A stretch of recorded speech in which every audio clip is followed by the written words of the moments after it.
So I've got two works. One is called What Was and the other one's called What Is, Make a Change. And the two work together to illustrate the negative impact of humans on the planet, particularly marine environments. The starting point and influence for that was my increasing interest in activism. So I had lots of coral replicated through embroidery, and I also use applique to layer different layers with mesh and different fabrics. I think the biggest challenge was how time-consuming everything was. The first one took over 200 hours with everything. So I was doing it on the train on the way to school, in some of my classes. I thought of the circular thing as kind of like an illustration of kind of like the circle of life kind of idea. Even the mirrors that I have sewed into both of the works reflect people quite literally, and also reflect how every individual person has such a big impact on just the degradation of all environments on the planet, but also have a bit of optimism and show that they have a responsibility to change what they're doing. I learnt to knit when I was young. Just in the last couple of years I've picked up crocheting, and I used to just do that in my spare time. Particular artist would be my great-grandmother actually, who was the contemporary embroiderer in her time. So my plans for 2018 begin with travelling, particularly in Australia, volunteer work on organic farms, and I've been doing that for the past month and absolutely loved it. So I'm going to continue doing that. I think that art will be innately a thing that I do all the time. Even just travelling, you can pick up a pencil and paper and draw. I would recommend dedicating consistent periods of time to folio work, to theory work, completing practice exams from the get-go. Definitely have solid concepts that you know you can pursue, and consistency in your homework and working at school. Yeah. So the title of my work is Aerial Landscapes, and they're two images of one being a cargo shipping yard and the other one a marina, and I thought taking aerial photos using my drone would create a nice perception of like how something we see every day can look so different from above. So the materials that I used was a Phantom 4 drone, and I just shifted it slightly and moved it around, looking at how like shapes and stuff came together. I found the most challenging thing would have been trying to get the timing right. The lighting was a big factor, because certain parts of the day it would have been too bright. Some lighting may change the aesthetic of the actual image itself. What inspires me is how people actually look at my work. Like, I want people to step back and have a look and just be amazed. I don't want to look similar to other things. I want to create something new, creating like new aspects and things people don't see every day. So my influences would have been Instagram. There's massive influence, seeing images all the time of different things and creative ways people have made photos. My favourite artist is Alex McLean. I really liked him because he, in the 70s, used a helicopter to take photos of a long zoom lens, where around that time not many people had access to those sort of materials and even getting into a helicopter to take photos. So it was a pretty unique sight for many people, and they kind of liked the aspect, like they never really seen it before. This year, in 2018, I'll be studying a Bachelor of Design and Business at Swinburne, just as a hobby. I love adventures and stuff like that, so I always keep taking photos, creating new things, more things for people to see and love. The advice I'd give to students this year is to pick a theme that you love and enjoy, something that will be fun, creative, and that you're not going to have to stress about too much. Just really enjoy what you do. So I have two works, Untitled number 1 and 2, and they were both investigating the processes of going through grief and despair. I decided to do two portraits of the same person, kind of like a split portrait, as if they were reacting to the same event but completely different emotions. So the materials I used in my work were watercolours. I began by making a quick sketch of the faces and then working in the lighter colours around the face. I found that blocking in the areas of the face all at once was the best way because I could manipulate the material as it dried really quickly. There's a halo of gold leaf around the face, and I went through 3 attempts of trying to get that to work. I think I brought 3 different brands of gold leaf and ended up using glue and leaf to kind of stick it around, and that was very challenging. I was inspired by researching watercolour portraiture because I found it, out of all the mediums that I trialled, one that enabled me to really express a mood through my portrait and kind of make it a bit different to what is considered normal portraiture.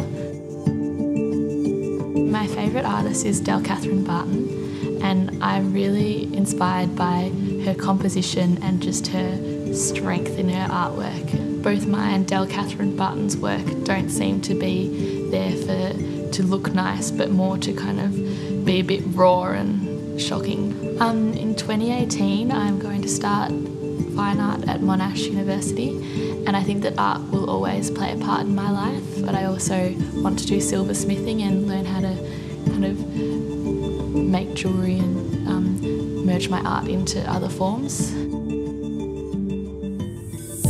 I feel as if it can be intimidating to get started with your work in VCE, and my advice would be to just start and not be afraid if they look bad, but keep going and get out a magnitude of work instead of just a few refined sketches, because that's when your work will actually start to flow and your ideas will come through. Vanadium bromide #1, malachite green #2, permissive blue #3, and fluorophore #4. They're all influenced by society's views on the macro and micro aspects of the environment. It immediately places the blame of society for the destruction of the environment onto the viewers. So it really gets them thinking about what's going on in our world on a micro and macro scale. I used calico to put on my canvas, and then I covered it in water and then kind of went wild with the liquid acrylics, and we used vibrant colours as much as I could, and cutting out circles and then hand sewing them onto my canvas. I stuffed them with like a fill.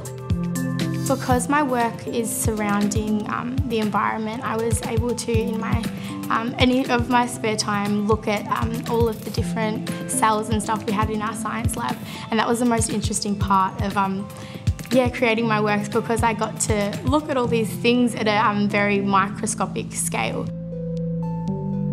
I'm inspired by nature and what I see, and I like to put that into my art.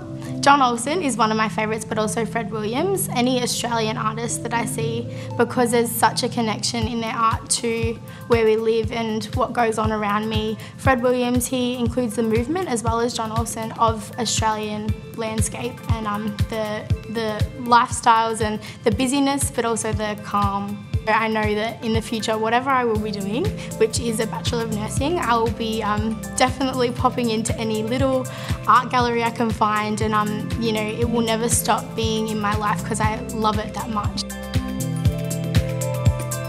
Awesome, so the advice I'd give to other students is enjoy it, but also don't limit yourself and don't let anyone else limit you, because you have these wild ideas and it's worth giving it a go. Find out if it works, if it doesn't work. If it doesn't, work around it, and don't let anyone stop you from doing what you love and interested in. The title of my work is Hybrid Entity. My dad is South African and my mum's Australian. And I wanted to try and think about how I could combine those two nationalities into one to represent my individual identity. I used denim because I'm interested in fashion and clothes and all that kind of stuff. It was hard to be precise with the sewing, but I ended up getting the hang of it. Because we've got a big flag at home, the South African flag, so we used that, and then I could draw it up and rule it up on the different types of denim to then cut out and then I just gradually laid the different parts of the flag on top of each other. I pinned them on first and then sewed them on. A lot of music and I guess the fashion kind of inspires me. I listen to Kendrick Lamar, and he's really like open, and he always like questions the norm. He goes against it, and I think that's what I like about him a lot. I like to do that. And I found a guy, his name was Carlton Yetu. He's from New York, and he kind of does distressing, and he uses the distressing to create like negative and positive space on the back of like denim jackets and jeans and that kind of stuff. This year I'm still in year 12, and I'm going to be doing VisCom. Just want to continue making art and be able to develop my creative thinking, and hopefully it'll lead me to places in the future. My advice to students would be to not be like specific to one idea at the start, because that can like restrict you from a lot of things that you might be able to develop. Don't leave everything till last minute. Try and annotate as you're doing it. Don't go back and do it after you've done it, because you can lose ideas and thinking, and what you were thinking at the time, just write it down and use, I guess, studio art as an escape from your other subjects, from like the harder subjects. It's more relaxing, and you can just kind of listen to music and enjoy yourself while you're doing it, so use that as a way to escape from other subjects. The titles of my work are The Essence of Time 2 and 3. They come from a set. It follows on from my painting that I did in the first half of the year, following on with the idea of time. So I've got the blindfold in there, and also the sunflower, which symbolises the time and changes in time. So etching is the main part of that, and aquatint as well. Going from dry points to traditional etchings on copper plate using acid, it was all new last year for me, and that was so exciting, and trying to figure out exactly what I was doing, which was hard, I suppose. Majority of my work is to do with my family and my history with drinking tea. So yeah, that inspires me a lot, and especially with those artworks. And watching other people do their artworks, you get so many ideas looking at other people's books. It's like, oh, that's interesting. I would never have thought of putting that in an artwork, or never thought of that as something to inspire you, but then gets you thinking, and you're already inspired. It's without even thinking about it, you just got all these ideas. My favourite artist, for my artworks, I was looking at Goya and looking at his aquatint. Previous to etchings, I was looking at Sean Tan, his artworks, his book illustrations and his stories. I don't know, the creativity in his mind, some of the characters he comes up with, I don't know how he does it. It's some of them are crazy, but yeah, he really inspires me to think outside the box. My plans for 2018 are to go to Ballarat and study visual arts and education. I want to use art in my everyday life. I want to hopefully use that to inspire people, and maybe use it in rehabilitation, and have that teaching as a support for that, and being able to teach people and help them through things with art. I just encourage everybody to look around them and ask for help from people. Don't be afraid to ask for help, and just try and push it as far as you can go, without getting too involved in pictures you see from other people and trying to copy those and just stuck with that one idea. Yeah, broaden it as much as you can and take influences from people. Well, the title of my work is Women's Work. It's a crochet piece. I wanted to create a work that it recontextualised a modern men at work construction sign. I decided to work with crochet because that's quite soft and feminine. I thought that was a good way to recontextualise and challenge like masculine and feminine stereotypes. But I learned how to crochet from my grandma. She originally taught me how to do that. So we started with granny squares, and that's kind of why I wanted to incorporate that in my work, because the final was inspired by women who I find strong and inspiring in my life. So my grandma's one of those people. The challenging part of crocheting is that if you make a mistake, especially towards the start of like the squares, you've got to unravel it all and start again. What inspires me in my artworks would be the women in my life. Coming from an all-girls school, I was constantly surrounded by strong women, whether that be teachers or just like my peers at school. Everyday feminism, that also inspires me, so a lot of like feminist writers like Clem Ford and stuff.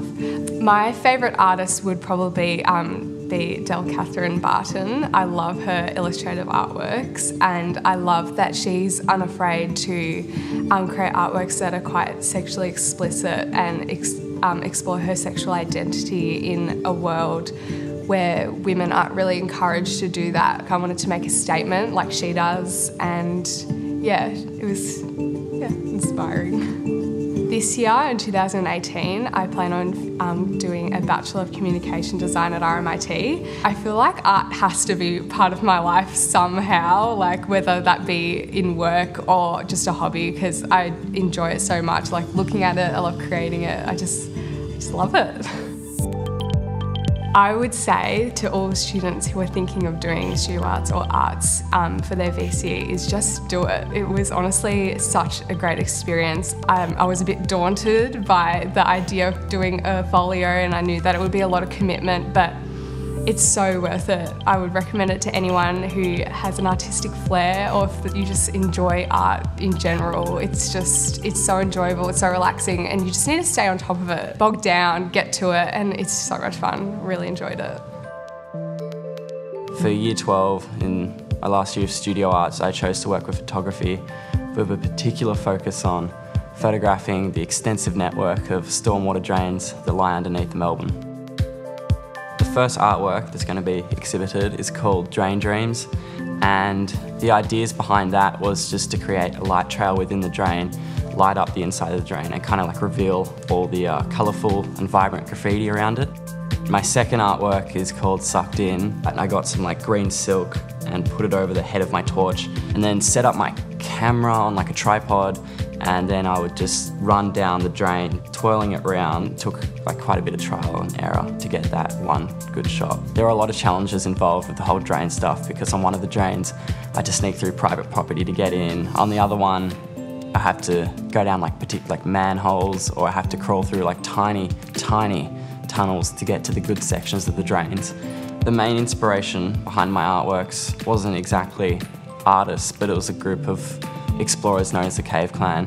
They started exploring drains around Melbourne, eventually led not just to Melbourne, to just Victoria, then eventually led to other states in Australia.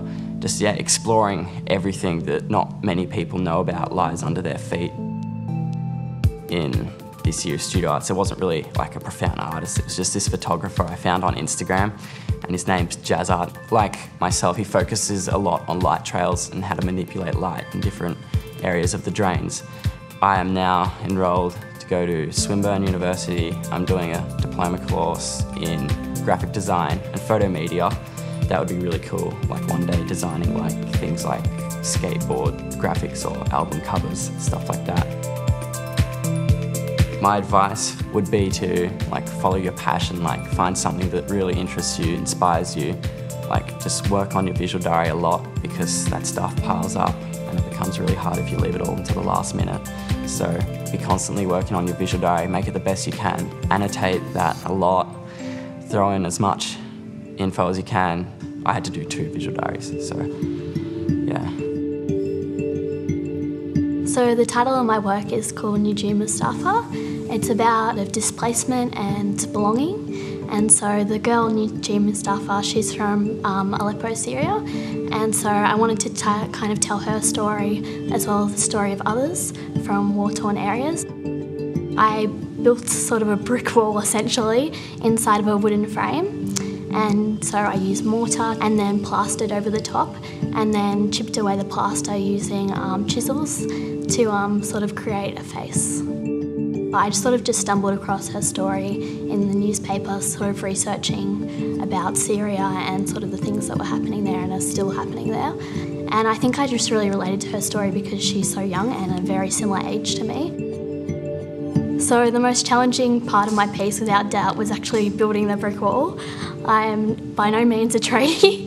At first, my mock-up didn't use the wooden frame. By adding the frame, I was able to get a more solid structure, and so sort of that development was probably the most challenging part. I think it was just really rewarding to research like a topic that I was very passionate about. Also the process, which I could never have pictured myself using bricks and plaster at the start of the year, and sort of the development of polio as you go was really rewarding. My favourite artist is probably Ai Weiwei, just because he uses really contemporary materials and techniques, and I just think his work can have an impact on others and can make change, hopefully. So in 2018 I'm studying arts at Melbourne University, and I'm hoping to major in international relations, and so obviously there's a correlation between my work and my major. So yeah, I hope to pursue that and then maybe eventually do law as well. I would tell art students to just choose a topic that they're extremely passionate about. I chose belonging, and that's where my sort of passion lies. And if you choose a topic that you have interest in, your work is just going to come to you so much easier, and you're going to be able to invest more time in it, and it's not going to feel like a chore. You'll actually really enjoy what you do. The title of my sculpture is Chord. It is discussing my theme, which is points of contact and the recontextualisation of everyday objects. It is primarily a visual metaphor for many different things which I've researched, including the moon landing, the first step on the moon, Anna Pavlova's ballet dancing, you know, that fluid movement of the ballet. The sculpture is primarily built of a steel rod, which I bent into shape using my whole body. So I had to lean against it, had to put it over sawhorses. The ends are built out of an oven-baked clay, which I'd spent hours just sculpting into shape. I started off by shooting a lot of reference videos of me dropping random household objects in slow motion just to see how they'd move. The most interesting thing was finding a way to execute that in three-dimensional space as a solid thing that everyone can view. My favourite artist is Roman Signa. He loves to express himself. He throws things out windows, he throws things at walls, he watches them crash. It's more about experiencing it in time and space and seeing the difference between something that stands still and something that is moving. And that's what was really interesting to me. Yeah, so I'm in Year 12 this year, but art has always been a way of expressing myself, and whenever I'm going through a hard time, I find it's a way that I can get my emotions out there. And also, being a filmmaker and musician, my art stretches into that. I do drawings for my films, and that creates these projects which hopefully influence the world and influence topics in the world, such as world hunger, such as homelessness, such as segregation, things I'm very interested in looking at through my art, music and film. Studio art is a big undertaking. There's lots and lots of work to do, but it's all about expression and that freedom of expression, because art is a rebellion in a sense, and this is a subject, as long as you can tick all the boxes on the way, it should be an experience more than a discipline. My work's called Equilibria Phenomena. The idea of it is about the balance of experiences and how sometimes we try and block out the negative experiences, but often they're the ones we learn the most from. I started to work with porcelain. As soon as I sort of picked it up, it was just so tactile and nice, and you could make so many different textures with it. That idea of the fragility and the strength that are both in the porcelain and can be conveyed through that one medium. It's a very convoluted medium because you have to put it in the kiln. It's like very nerve-wracking doing that and giving it sort of over to something else. I used an iron oxide and sort of rubbed it on each one, and funnily enough, it came out and it was sort of the wrong colour. I think the kiln might have gone a bit too hot, and so it came out with this sort of reddy colour, which is actually really hard to get. I think it was quite unique, quite interesting combination of the warmth of the red of the iron oxide and then the grey of the charcoal. My sort of aesthetic is always inspired from like nature and what's around us. Those colours and those sort of contrasts of texture that had sort of surrounded me and all of my experiences that I had growing up. I was influenced by Arjan. With Arjan, I was particularly inspired with the bust that he creates, the heaviness of the actual bust, but then all of the small details that he adds onto them, even just through the celadon glaze that he used. This year I'm starting a double degree at the University of New South Wales in Fine Arts and Arts. I think art will always play a huge part in my life. It sort of brings me so much joy to sort of create something that someone else can interpret and also have an outlet and the ability to present something to other people. I thought about this question for so long about what advice I would give to students next year doing art. The most important thing is for me, I think, is to be courageous and just follow something that might extend you or challenge you. So the title's Drig. I didn't want to communicate like a sort of a deep meaning or anything. It was more just like wanted to create a feeling. Well, there's like sound coming in the speakers, going along with the projections, and sort of want to create like a peaceful environment, I suppose. It was all just made on Adobe After Effects, using a grid effect, so it's kind of got like an approaching grid towards the viewer, and then I use the turbulent displace effect to kind of like make it a bit wavy, I suppose. And then the sound, and I think it's like a stereo mixer, so the idea is that the sound will pan from like one side of the room to the other in time with the video. There's an artist called Jason Galea who does a lot of like projection work.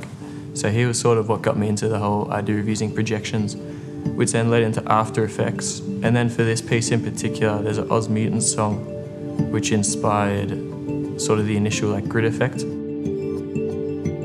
Probably most challenging was getting the speed right, and because my laptop was pretty laggy, like I'd have to render the whole video every single time to get like a true sort of thing of how the speed was. So that was pretty, I don't know, just time consuming, I guess. My favourite artist is Pipalotti Rist. The way she like combines both sound and projections to just completely immerse the viewer, I find really interesting. It's something I try to do in my own work as well. So I'm studying sound production this year at RMIT. I suppose in the future art will always like inspire me.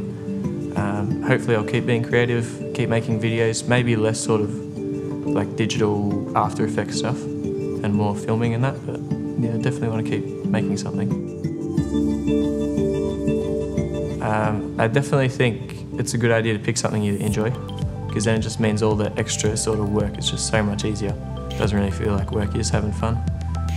Enjoy yourself, be nice to your parents, have fun. So the title of my work is Pride. The portrait itself is a portrait of one of my friends who was a transitioning male, and I was truly, truly inspired by his story, and I really wanted to encapsulate, you know, the vulnerability and the emotional power behind it.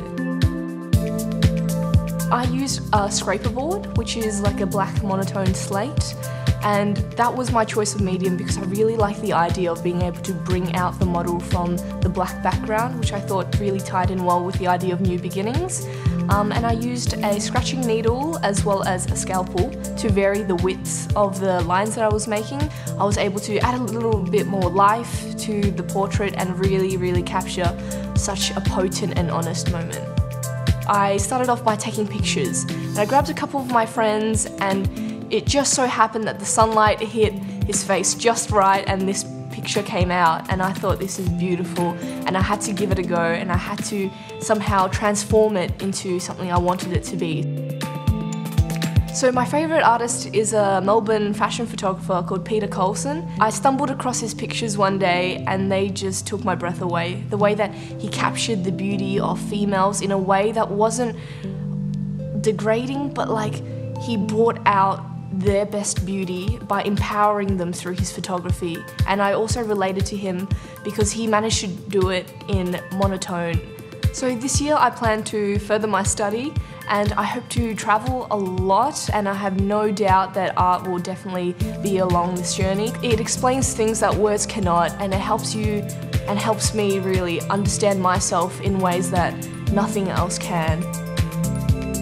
My biggest piece of advice is to just start. The idea of, just grabbing a bunch of friends, heading out, taking a camera with you, grab a sketchbook, sketch anything, the chair in the corner, and the inspirations will come to you.